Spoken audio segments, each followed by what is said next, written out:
Sveiki, mani sauc Armāns Broks, es esmu uzņēmējs, un šodien, ņemot vērā, ka jums ir aptuveni tas laiks, ka jāsaprot, kurā virzienā jūs vēlaties doties, mēģināsim saprast, kā to virzienu atrast. Un tad, kā mēs redzam, TikTokā un sociālajos tīklos un visur viss ir pārņemti ar sevi. Cilvēki liek bildes, kur viņi mēģina būt labāki nekā viņi ir, mēģina pirkt dārgas lietas, un viss fokus ir uz sevi.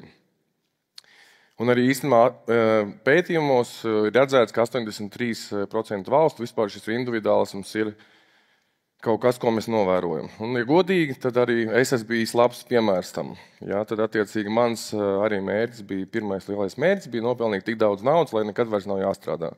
Varbūt arī saistīts ar to, ka man vienkārši varbūt bērnībā tās naudas nebija tik daudz. Un tad es īstenībā kaut kādu ļoti lielu laiku, laikam 20 gadus būvēju uzņēmumu Tvino, kas ir finanšu tehnoloģiju uzņēmums, un izdevās sasniegt diezgan labus rezultātus. Apgrozījums vairāk nekā 100 miljonu eiro apmērā. Tā kā principā izdevās tos mērķus sasniegt, un attiecīgi tā orientēšanās uz sevi, tad arī man tur bija jāuzkāpj augstākajā kalnā, bija jānoskrien maratons ātrāk nekā citiem, tur jānokļūst uz Forbes žurnāla vāku un tā tālāk. Arī viss tāda, principā, orientācija uz sevi. Bet tad, ja godīgi, es sapratu, kad es beidzot sasniedzu to, ka es vairs nestrādāt, es tad attiecīgi to ziemu dzīvoju Balī, un, ja godīgi, tad tā solītā paradīze tomēr neizrādījās paradīze, jo man jau pēc 2 nedēļām bija diezgan garlaicīga. Varbūt mēnesis tur jutos labi, bet pēc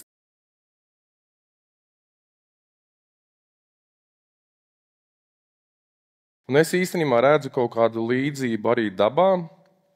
Attiecīgi, kad nav jau tā, kad pa vasaru kokam izaug lapas, un viņš tad domā, ok, šogad īstenībā daudz lapas izaug, es tad vairs nākamgad jauns neaudzēšu. Un tur kaut kur es saskatu līdzību, kad ir arī, kad tāpat arī cilvēkiem, ja viņš īstenībā spēja kaut ko radīt, tad darot tieši to, viņš jūtās vislabāk. Pēc tās pieredzes sapratu, ka īstenībā es gribu strādāt līdz mūža beigām. Un tad, lai strādātu līdz mūža beigām, es sapratu, ka ir 4 IQ vajadzīgi. Droši vien jums tas pirmais ir ļoti augstā stāvoklī, bet principā es uzskatu, ka ja mēs iedomājamies, ka esam mašīna, tad lai būtu 4 riepas un 4 IQ. Tad pirmais ir mentālais, kas jums noteikti visiem ir ļoti attīstīts, tad ir emocionālais, kas ir ļoti būtisks. Kā jūs vispār spējat atrast saikni ar saviem, kolēģiem, kādas jums attiecības ar sevi, ar draugiem un tā tālāk. Tas ir būtiski, tad ir būtiski garīgā inteliģence, kāda tev vispār ir saikne ar sevīm, cik tu vispār pats spēj saprast, ko tu vēlies, vai tu tomēr dari, ko citi cilvēki no teviem vēlās. Un tad ir ķermeņa inteliģence, kas principā ir, mums ir iedots kaut kāds 1 miljonu vērts Ferrari, un kā tad jūs par viņu rūpējaties? Vai jūs ejat uz sportot, vai jūs ēdat veselīgi, vai jūs ēdat neveselīgi, vai jūs izguļoties, kā tad jūs par viņu rūpēties? Jo attiecīgi, ja kāda no šīm inteliģencēm jums tomēr nebūs, tad tā mašīna tik strauji uz priekšu neies. Šo es esmu novērojis un sapratis un mēģinu visu laiku to balansu ar šīm 4 riepām turēt.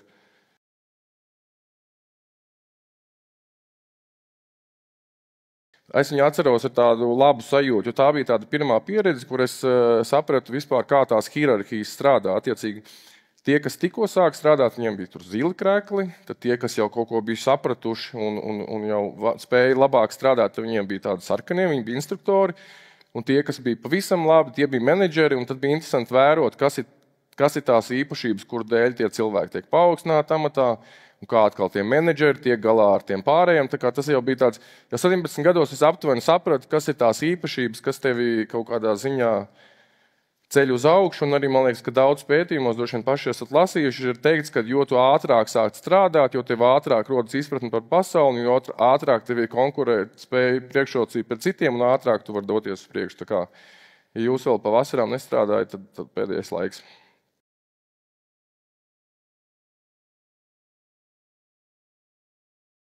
Vēlreiz jāskatās, atceraties, ka jāstāsta, ko jūs gribat paši, nevis kas ir tas, ko dara jūsu draugi. Ja? Un tad aptuveni ap to laiku es aizgāju projām, nezinot, ko es darīšu, es kā sapratu, to es darīt nevaru tiešām.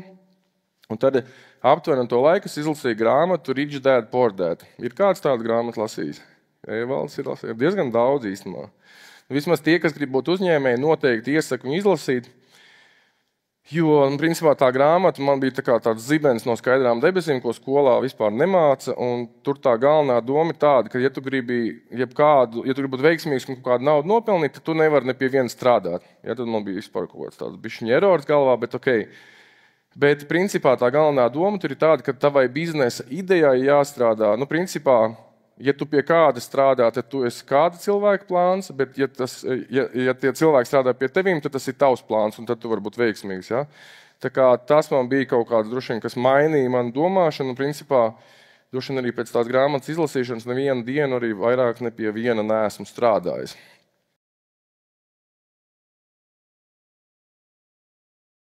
Man, piemēram, baigi palīdz šitais vizuāls. Es teiksim, kur ir viens ir kaut kāds mērķis, kur ir iešauts tur garām, vai divniekā, vai triniekā, un otrs, kur nav izšauts vispār. Un, es vienmēr atceros, ka tas failure vai neizdošanās ir tas, ka tu nepamēģini vispār. Vienmēr, kad man ir kaut kādas bailes kaut ko uzsākt, es atceros, kad sliktā lieta vispār nepamēģināt. Un ir pat, droši vien zinat, kad ir teiksim, arī pētījumi, ka aptuveni 90% ideju tiek nogalinātas galvā. Kamēr viņas ir, jūs pat nepamēģināt. Tā kā iedomājieties, cik daudz, kas vēl nav radīts. Ok, tad otrā lieta, lielā lieta, ko es sapratu, ir tas, ka visi mani mērķi tikai grozās ap mani. Un tad droši vien tāds otrais lightnings manā dzīvē, kad es sapratu, ka kaut kas tomēr varbūt līdz galam nav pareizi. Un tam mums stāstīja par cilvēku vispār attīstības stadijām, kad tur droši vien iziesim lēnām cauri. Ir tur smilšu krāsa, kas ir tur primitīvie cilvēki, uz instinktiem orientēti. Tad nākamais ir lilā, kas tur dzīvo vēl kaut kādās ciltīs. Tad ir sarkanie, kas ir no spēka pozīcijas, kas tur uzskata, ka es esmu spēcīgs un man pienākās, droši vien, piemēram, Krievija atrodas šobrīd droši vien tādā kaut kādā attīstības stadijā. Tad nākamā ir zilā attīstības stadija, kur viss kā ir likumos, tā ir jādara. Un tad ir oranžais, kur es esmu visu dzīvi dzīvojis un jūties lieliski, jā, attiecīgi. Kas ir oranžais, kas ir efektivitāti, uzvarēt, sacensties, būt labākiem tā tālāk. Un tad, var sakot, man par lielu pārsteigumu, kad ir vēl tālāk attīstības kaut kādas stadijas, un kas man atkal bija tāds, droši vien arī mani pamudināja skatīties, kā jau tam, kas ir efektīvs un grib sasniegt, būt labākais, tad arī man tas bija pamudinājums, es iestrēdzis kaut kādā savā sadaļā, un ka man jāstāsta, kā var iet tālāk. Un, attiecīgi, tas zaļā jau rūpējas par kaut kādu, ne tikai par sevi, bet par kaut kādu savu kaut kādu community, kurā dzīvo. Tad dzeltenais droši vien jau ir pa valsti, un tirkīzais jau vispār interesē tikai pasaules problēmas un grib izglābt pasauli. Un tur droši vien, es nezinu, vai es nonākšu, bet es vismaz mēģinu nonākt tajā zaļajā, kas ir kaut kā skatīties plašāk un nedomāt tikai un nerisināt savas problēmas. Ja, tad, attiecīgi, bija kaut kāds viens dzīves posms, kurā es domāju tikai par sevi, un tad tagad, kaut kad droši vien nesen pirms kāda gada sākās, ka es mēģinu skatīties, kas vispār notiek pasaulē un kādos procesos var palīdzēt. Un tad tā sajūta īstenībā, ka tu esi domā tikai par sevi, tad viņi ir drusiņi tādas, ka tu cīnies pret citiem. Bet tā sajūta, ka tu domā par citiem, tad tu jūti, ka arī citi kaut kādā ziņā tev nāk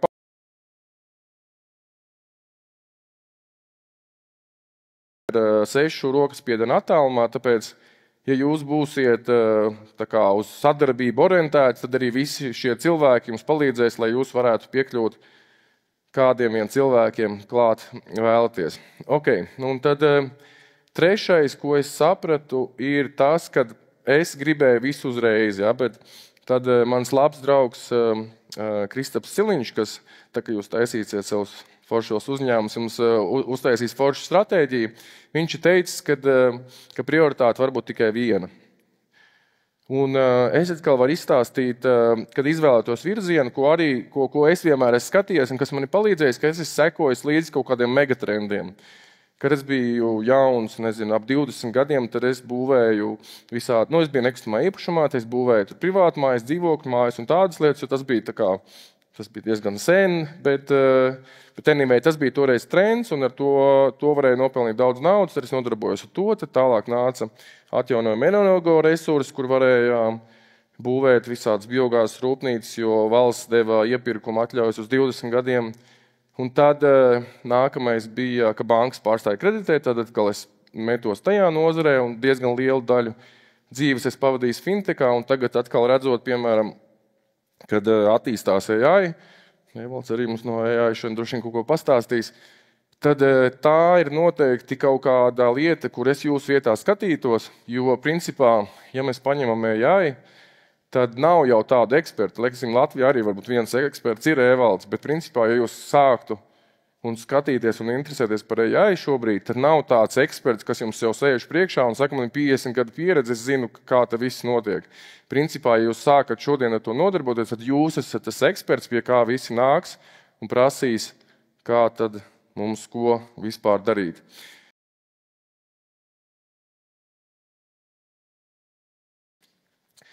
Un tad kas ir tās 3 takeaway, ko jūs gribat, lai jūs šodien paņemat līdzi? Pirmais ir, vai tie tiešām ir jūsu mērķi, jo arī es it kā mēģināju to pieskatīt, lai tie būtu manējie, bet tāpat tās ir ļoti viegli paklupt un darīt to, nezinu, iet mācīties, kur iet mācīties draugs vai draudzeni, vai, nezinu, sāk strādāt, kur labā.